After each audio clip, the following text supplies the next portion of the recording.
Hindi po sigurado. Kasi base sa... Kasi yung kay Jiro,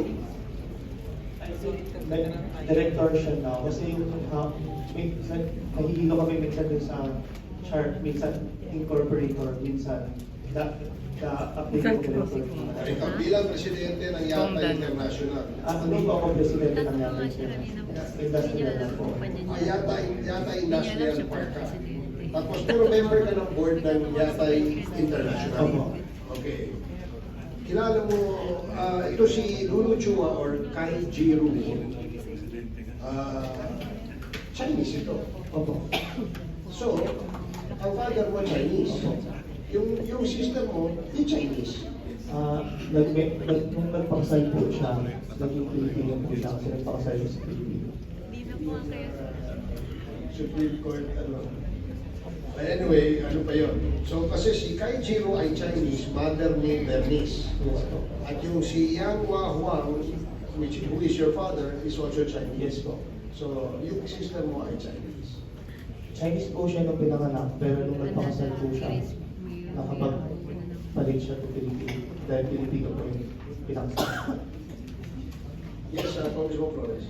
Thank you, Mr. Chair. Mr. Chair, I just noticed that you said that your biological mother is Maria Luisa Bigay, correct? Opo.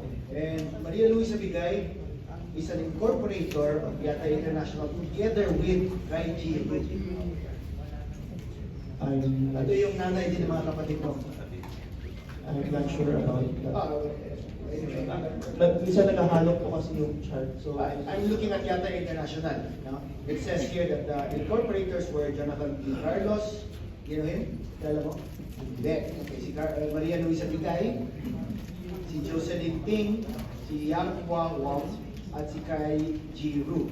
And you just testified earlier that Kai Ji Ru is the mother of your sister and that your mother is Maria Luisa Bigay. So I'm just kind of surprised na both mothers of different siblings siguro were incorporators of the same corporation.